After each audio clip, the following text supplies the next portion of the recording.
하나님 감사합니다. 성도들의 상처를 싸매어 주시고 영과 육을 살찌게 하시는 우리 아버지 하나님, 하늘 복을 누리고 살아가는 성도들이 빛을 보고 살게 하심을 감사를 드립니다. 지혜가 부족하여 자신과 세상의 이치를 깨닫지 못할지라도 하나님께서 지혜를 주셔서 올바르게 살아가게 하여 주시옵소서.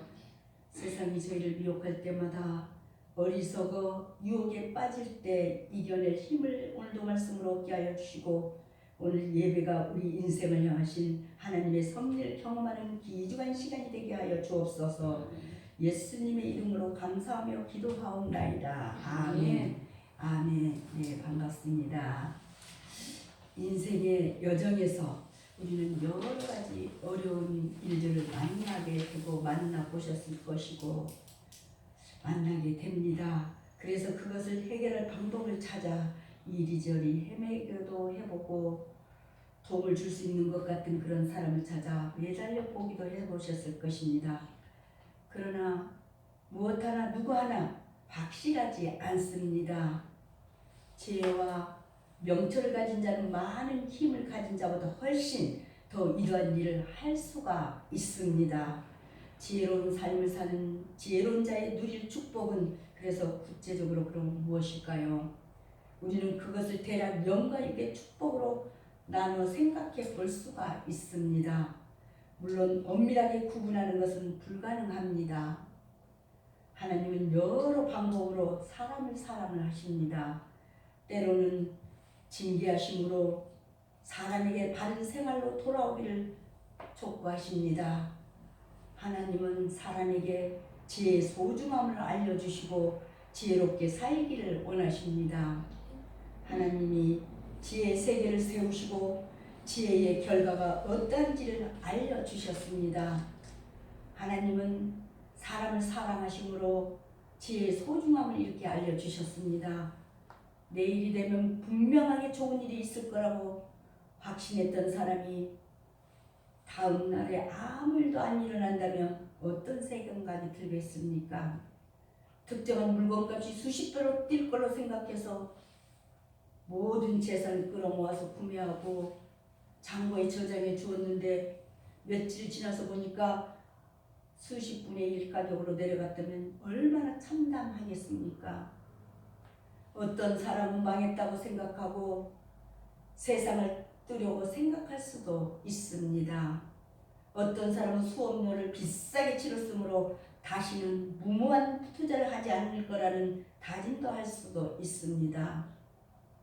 어떤 사람은 술로 아픔을 달래며 허송세월하기도 할 것입니다. 어떤 사람은 그때 잘못 생각했다고 후회도 해볼 것입니다. 또 어떤 사람은 주변 사람들에게 왜 자기를 말리지 않았느냐며 원망할 수도 있습니다. 왜 투자에 실패할까요? 시장의 상황이 변화무쌍하기도 하고 시장에서의 특정 그런 세력의 헛소문에 이렇게 말려들었지만 그런 말려들었거나 투자의 원칙에 대해 모르기 때문이거나 투자하기 전에 한 번 더 생각을 해야 합니다. 즉 투자하는데도 그러니까 지혜가 필요했을 텐데 말입니다. 내일 일을 내가 모른다고 하지만 세상에는 예측할 수 있는 일들이 너무나 많습니다. 그런데 너무 낙관적인 생각만 그렇게 생각만 하다가 이 길을 예측하지 못해서 큰 낭패를 당할 수도 있습니다. 투자에만 지혜가 필요할까요? 아닙니다.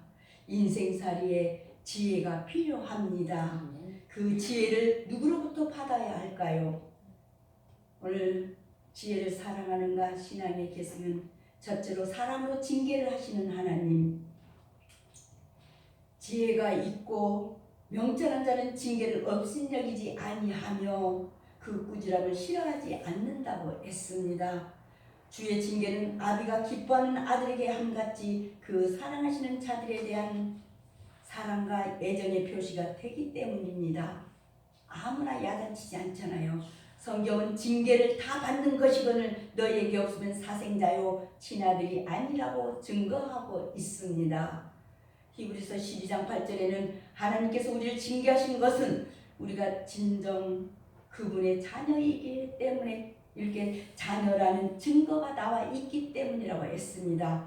구원받았다고 하는데 징계를 받은 것이 없다면 그것은 가짜던가, 그러니까 불법적인 자녀들이라는 것입니다.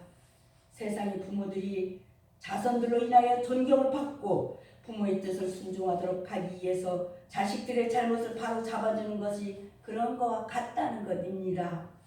우리가 알다시피 자문은 지혜의 책입니다. 아버지가 아들에게 지혜를 알려주는 형식을, 그러니까 그런 것을 빌려서 하나님을 섬기하는 신앙의 지혜라든가, 인생을 살아가는 지혜, 바르게 판단하는 지혜, 이웃과의 관계와 정말 이웃과의 관계와 말과 행동의 지혜라 등 그런 다양한 지혜를 가르치고 있습니다. 신앙을 가진 사람일지라도 이웃과의 관계에서 지혜롭지 못할 수도 있습니다. 신앙일지라도 지혜가 부족함을 느낄 수가 있습니다. 하나님한테서 오는 지혜를 받아서 이렇게 우리가 누려야 하는데 세상으로부터 지혜를 얻으려고 잘못 찾을 수도 있습니다. 잠언을 읽으면 하나님한테서 오는 지혜가 사람이 사는 모든 영역을 포괄하고 있음을 알 수가 있습니다. 우리가 가정주일에 여러 주제를 강조할 수 있지만 무엇보다도 우리 가정에 하나님께서 주시는 지혜가 충만해야 합니다. 지혜는 칭찬과 책망에서도 필요하다고 했습니다. 책망할 때는 행동만을 언급해야 합니다. 그런데 사람들은 대부분 반대로 하고 있습니다. 아예 아무것도 칭찬하지 않는 사람도 가끔 있습니다. 그런 사람들은 다른 이들로부터 책망을 들으면 오히려 화를 냅니다. 지혜자는 아들에게 하나님의 꾸지람을 가볍게 여기지 말라고 하고 있습니다. 하나님은 사랑하는 사람을 징계하심으로 바른 길로 가도록 이끌어 주십니다. 신앙인은 어떤 일에 실패했을 때 하나님의 꾸지람인 줄로 깨닫는 지혜가 그러니까 필요합니다. 솔로몬은 지혜를 찾아 얻으려고만 하지 않고 실제로 그 지혜를 얻는 자가 누리는 행복과 기쁨이 얼마나 크고 놀라운 것인지를 소개했습니다. 이러한 사실을 소개한 13절, 20절, 20절에는 특히 복이라는 말을 집중적으로 이렇게 사용함으로써 그 행복의 정도를 심히 강조해 주고 있습니다. 물론 이 복은 단순히 금이나 진주 같은 물질적인 것은 아닙니다. 이 복은 언제나 하나님을 의지할 수 있으며 슬픔 가운데서도 주의 비밀을 알며 죽음의 직면에서도 내적인 평화와 생명을 얻어 누리는, 그러니까 참으로 신령한 것입니다. 진실로 우리 신앙인들이 추구해야 할 것은 쉽게 사라져버릴 그런 재물과 명예가 아니라는 것입니다. 우리는 참 지혜를 추구해 가야 합니다. 만약 우리가 얻게 될 참 지혜는 하나님으로부터 주어지는 지혜요, 유일하신 하나님과 그 아들을, 그러니까 그 아들들을 알게 하는 지혜이며 우리로 영생에 이르게 하는 지혜라고 요한복음 17장 3절은 말씀하고 있습니다. 영생은 곧 유일하신 참 하나님과 그가 보내신 자 예수 그리스도를 아는 것이니라고 말하고 있습니다. 예수께서 하나님의 아들 그리스도이신 것을 마태복음 16장 16절은 믿을 뿐만 아니라 하늘에서 내려온 생명의 떡, 곧 생명의 말씀임을 믿고 순종하는 것을 의미한다고 요한복음 1장 14절 말씀을 하고 6장 27절 68절에도 말씀하고 있습니다. 정녕 이 귀한 지혜를 얻는 것보다 더 중요하고 더 시급한 일이 어디 있단 말입니까? 두 번째로 지혜로움의 복을 주시는 하나님. 지혜가 있고 명철한 자는 지혜의 가치, 명철의 가치를 잘 알기 때문에 이를 귀하게 그래서 여깁니다. 지혜를 얻는 것은 은을 얻는 것보다 낫고 그 이익이 정금보다 나으며 진주보다 귀한 것이라고 표현하고 있습니다. 지혜를 얻는 자가 즐거운 길, 평강의 길로 행하게 되며 그 발이 지치지 않고 잠도 달다고 했습니다. 잠을 잘 주무십니까? 지혜와 명철을 가진 자가 복이 있습니다. 세상에서 어떤 복을 받기를 원하십니까? 자본주의 시대의 대부분 사람들은 돈을 많이 갖기를 원합니다. 일단 돈이 많으면 하고 싶은 일을 할 수가 있습니다. 사람들에게 무시도 당하지 않습니다. 그래서 젊은이들이 취업을 걱정하고 있습니다. 취업하고 돈을 벌어야 안정적인 생활을 누린다고 생각하기 때문입니다. 그러나 돈도 지혜를 가진 사람이 그러니까 벌어야 합니다. 돈만 버는 지혜가 아니라 정당한 방법으로 돈을 벌고 사람들에게 선한 영향력을 끼치며 돈을 바르게 사용하는 지혜가 필요합니다. 지혜자는 아들에게 지혜를 얻는 사람, 명철을 얻는 사람은 복이 있다고 말을 하고 있습니다. 그 어떤 복보다 지혜를 얻는 것이 최고의 복이라고 말입니다. 지혜가 있으면 돈 문제뿐만 아니라 사람과의 관계, 그러니까 이 시대를 보는 눈, 말하고 행동하는 방법 등에서 실수를 할 수가 없습니다. 지혜자는 지혜를 얻는 것이 은을 얻는 것보다 낫고 그 유익은 정금보다 낫다고 말합니다. 공부하는 데에 지혜가 그러니까 필요합니다. 가정생활에서도 지혜가 필요합니다. 자녀를 양육하는 일에도 지혜가 필요합니다. 자녀에게 지혜로움이 곧 복임을 알려주어야 합니다. 자녀에게 요구하는 바가 좋은 성적, 경쟁에서 이기는 것, 세상에서 성공하는 것일까요? 무엇보다 하나님으로부터 받는 지혜를 강조해야 합니다. 지혜 추구의 중요성과 그러니까 그 지혜를 추구함으로써 얻게 될 행복에 관하여 여러모로 이렇게 소개했던 솔로몬은 그러한 일의 일환으로서 하나님과의 수직적인 관계의 중요성을 깨우친 바 오늘 2절에 있습니다. 내 아들아 나의 법을 잊어버리지 말고 내 마음으로 나의 명령을 지키라. 그리하면 그것이 너로 장수하여 많은 해를 누리게 하며 평강을 더하게 한다고 말씀하고 있습니다. 시내산에서 이스라엘 자손을 그러니까 그 자손을 위하여 모세에게 명하신 모든 계명을 규례와 법도와 율법을 가르치고 있습니다. 그리고 이제 인간과 인간 사이의 수평적 관계의 중요성을 깨우쳐 주고 있습니다. 27절 35절 율법을 듣고 행하는 자의 의인입니다.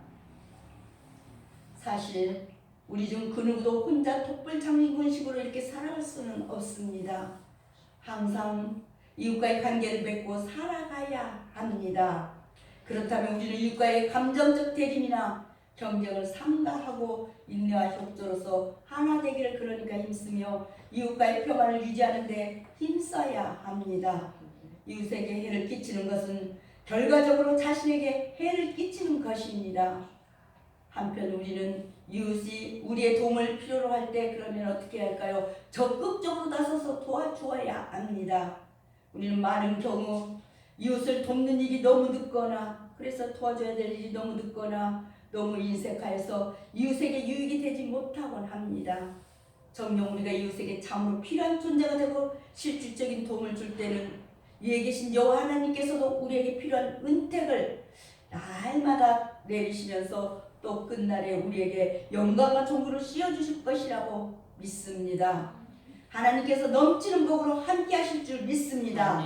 믿음 안에 승리하는 삶 되시기를 바랍니다. 세 번째로 제 결과를 알려주신 하나님, 하나님과 이웃에 대하여 이렇게 지혜로운 삶을 사는 지혜로운 자는 그 육신도 축복을 받는다고 했습니다. 그 육신도 곧 세상 축복을 받습니다. 구체적으로 장수와 평강, 오늘 2절 말씀하시고 높아진다고 출세 4절, 또 건강 8절, 재물 10절 등등을 이렇게 약속하고 있습니다. 사실 이것은 구약시대에 있어서 중요한 축복의 기준이 되었습니다. 그때에는 하나님의 계시가 미숙했던 그런 관계로 하나님의 축복은 세상적인 육신의 축복과 밀접히 연관되어 나타났었습니다. 많은 재산과 소유를 누린 아브라함이나 욥 같은 인물은 그 대표적인 예를 볼 수가 있습니다. 그리고 신약시대에서도 이런 육신의 축복을 얼마든지 우리 성도에게 가능하고 또 실제로 임하고 있습니다. 하지만 계시가 완전히 알려진 신약의 축복 개념의 그런 개념으로 살펴보면 육신의 축복은 점차로 그 중요성이 감소되고 그런 대신에 영혼의 축복이 더욱 소중하다는 사실을 일깨워주고 있습니다. 따라서 오늘날 우리들은 세상 축복을 가지고서 이런 지혜의 유무나 그러니까 믿음의 대수를 판단할 수가 없습니다. 그것은 상호 정비하지 않기 때문입니다. 베드로의 순환이나 사도 바울의 고난 등을 그 예가 되고 있습니다. 오직 하나님 그 깊으신 뜻과 오묘한 섭리를 쫓아 세상 축복을 허락하시는 것이요, 또한 일반 은총적 차원에서 믿지 않는 불신자에게서도 얼마든지 허락하실 수가 있습니다. 그럼에도 불구하고 지혜로운 자에게는 언제든 세상 축복의 문 역시 항상 활짝 열려있다는 사실을, 그런 것만큼은 신구약을 불문하고 변치 않는 진리입니다. 지혜라는 세상에서 가장 귀한 것은 바로 지혜라고 말을 하고 있습니다. 지혜는 진주보다 귀하다. 진주를 가졌지만 진주의 가치를 몰라보는 사람은 짐승이나 다름없습니다. 세상에서 어떤 귀한 것이 있다 할지라도 지혜에 비교할 수가 없습니다. 지혜는 사람에게서 가장 중요하고 가장 우선적입니다. 세상에서 고귀하고 소중한 그 무엇이 있다 해도 지혜에 비교할 수가 없다는 것입니다. 직접적 비교 혹은 1대1 비교로 한다면 사람의 목숨이나 생명이 가장 귀합니다. 그러나 지혜를 갖지 못하면 생명을 잃을 수도 있습니다. 지혜를 가지면 위기를 만났을 때 본인의 목숨을 건지는 것은 물론이지만 타인의 생명도 구할 수 있기 때문입니다. 지혜가 있으면 위기를 예측할 수가 있습니다. 지혜를 가진 사람에게는 생명과 연장과 삶의 여유를 갖습니다. 지혜자의 길은 즐겁고 지름길로 간다 해도 평안함이 늘 있습니다. 지혜를 가지면 세상에서의 좋은 것을 모두 갖게 됩니다. 즉 지혜는 세상의 모든 복을 포괄한다는 것입니다. 지혜자는 지혜가 생명나무의 역할을 한다고 말합니다. 지혜를 가진 사람이 복됩니다. 우리가 세상에서 복을 받기 원하십니까? 하나님이 지혜를 통해, 그러니까 하나님이 지혜를 통해 우리에게 지혜의 결과를 알려주십니다. 신앙과 인생에서 좋은 결과를 원한다면 먼저 그러니까 지혜를 가져야 합니다. 지혜를 사모해야 합니다.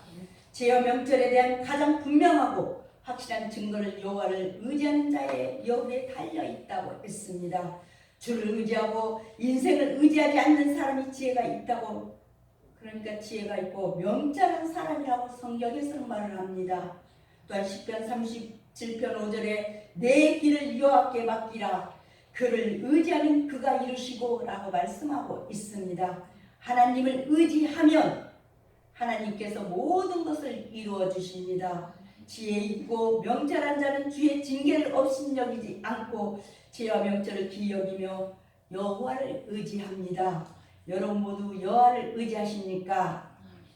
마지막으로 지혜의 체계를 세우시는 하나님이 우리에게 지혜를 일깨 주십니다. 그러므로 우리는 지혜를 사모할 수가 있습니다. 사모하는 사람에게 하나님께서 필요한 것으로 채우십니다. 하나님의 지혜의 원천이십니다. 세상에서 하나님의 지혜를 따를 사람이 없습니다. 하나님이 사람에게 지혜를 보이셨습니다. 하나님이 지혜로 하늘을 견고하게 하셨습니다. 하나님이 지혜로 땅에 터전을 넣으셨습니다. 즉 하나님의 천지창조는 하나님이 가지신 지혜의 그러니까 결과입니다. 그 결과가 보이십니까? 천지가 단 한 채 빈틈도 없이 맞물려 돌아가는 것을 보고 신기하게 생각하는 거 말입니다. 온 우주가 신비하게 운영하는 것을 보고 경탄하십니까? 천지와 지구를 보고 하나님의 창조 솜씨를 깨달아야 합니다. 천지 만물 안에 주관자로 운행하시는 하나님을 보아야 합니다. 하나님이 지혜로 천지 만물을 다스리심을 우리는 느껴야 합니다. 그런데 사람들이 하나님의 지혜를 구하지 않습니다. 천지 만물을 위탁받은 사람이 얼마나 교만해졌는지 마치 제 것인 양 천지 만물을 훼손하고 있습니다. 하나님은 당신의 지식으로 깊은 바다를 갈라지게 하셨습니다.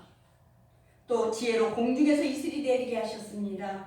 이스라엘 백성들이 출애굽하여서 홍해의 갈라짐과 매일 만나를 내리는 것을 경험했다면 하나님의 지혜를 기뻐해야 마땅합니다. 하나님이 세상의 모든 일을 지혜로 이렇게 만드셨습니다. 하나님이 지혜의 체계를 세우시고 사람들에게 지혜를 가지기를 원하십니다. 하나님과 이웃에 대하여 지혜로운 삶을 사는 지혜로운 자는 그러니까 어떤 것보다 그 심령과 영혼이 축복을 받습니다. 오늘 말씀에서도 보면 지혜로운 자의 인생은 하나님의 자상한 지도와 인도를 받는다고 6절 말씀을 하시고 따라서 그 삶은 영원한 생명의 삶이라고 18절 22절은 말씀하고 있으면서 아무런 두려움이 없는 평안의 삶이 된다고 22절 26절은 말씀하고 있습니다. 하나님께서 직접 보호해 주시기 때문에 결코 실족하는 법이 없다고 26절 말씀을 하십니다. 그뿐만 아니라 지혜로운 자는 하나님과 내밀하고 친밀한 심령이 교통이 있다고 32절은 말씀을 하십니다. 결국 그는 하나님께 영광을 기업으로 받는다고 35절 하시고 그것은 장차 주어질 천국의 기업 곧 하늘나라의 영광된 상급을 의미하고 있습니다. 그렇습니다.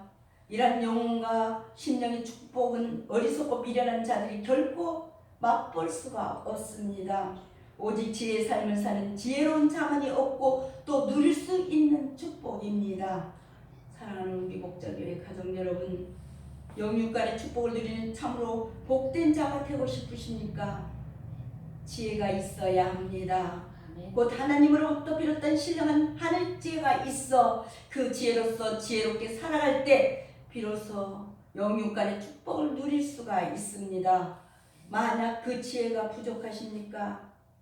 지혜의 근원이시오 지혜의 본질 되시는 하나님께서 우리가 그 하나님께 힘써 구해 봅시다. 솔로몬도 그처럼 하나님께 매달려 힘써 구함으로 지혜를 얻을 수가 있었다고 열왕기상 3장 9절 14절에 말씀하고 있습니다. 솔로몬이 이것을 구하며 그 말씀이 주의 마음에 맞은지라 요한일서 5장 14절은 그를 향하여 우리의 가진 바 담대한 것이 이것이니 그의 뜻대로 무엇을 구하면 들으심이라고 하였습니다. 우리도 이처럼 힘써 구함으로 하나님께 지혜를 얻고 또 구하여 얻은 대로 실제 이런 우리 생활 속에서 구체적으로 지혜로운 삶을 살아감으로써 지혜로운 자에게 보증된 영육간의 그러니까 풍성한 축복을 누리는 자들이 다 되십시다. 로마서 8장 27절에는 마음을 감찰하시니가 성령의 생각을 하시나니 이는 성령이 하나님의 뜻대로 성도를 위하여 간구하시니라고 했습니다. 솔로몬의 지혜는 그러니까 선천적으로 가지고 태어난 것이 아니라 하나님께 구하여 받은 것이라고 했습니다. 구하여 받은 것이라고 말입니다. 여호와를 경외하는 것이 지혜의 근본이라고 잠언 9장 10절은 말씀하고 있습니다. 채찍과 꾸지람이 지혜를 주시거늘 잠언 19장 15절을 말씀하십니다. 훈계를 받으라 그리하면 내가 필경 지혜롭게 되리라고 19장 20절의 잠언에 말씀하고 있습니다. 누구든지 지혜가 부족하거든 모든 사람에게 후히 주시고 꾸짖지 아니하시는 하나님께 구하라 그리하면 주시리라고 야고보서 1장 5절에 말씀하고 있습니다. 그 밖에 많은 지혜의 말씀이 있는데 우리가 하나님께 구하여 얻는 지혜의 모든 근원 되시는 여러분 모두가 되시기를 주님의 이름으로 축복하며 말씀을 맺고 기도하시겠습니다. 하나님 감사합니다. 창조주 하나님 해 아래 모든 것이 헛되지만 창조주를 기억하니 후에 없는 삶임을 오늘도 믿습니다. 영원한 하나님의 집으로 돌아가는 것이 인생이라 하였습니다. 우리가 오직 창조주 하나님만을 기억하며 살아가게 하여 주시옵소서. 올바른 신앙생활을 할 지혜를 주시는 우리 아버지 하나님, 십자가가 길고 십자가가 능력이고 십자가가 답임을 아는 지혜를 주시는 길을 원하옵나이다. 우리가 한 주간 세상에서 사는 동안 사리를 바르게 판단하는 지혜를 주실 줄도 믿습니다. 우리 모두에게 성령님이 주시는 지혜로 바른 길을 가게 하여 주옵소서. 특별히 기쁨으로 주님의 일을 감당하게 하옵소서. 예수님의 이름으로 감사하며 기도하옵나이다. 아멘.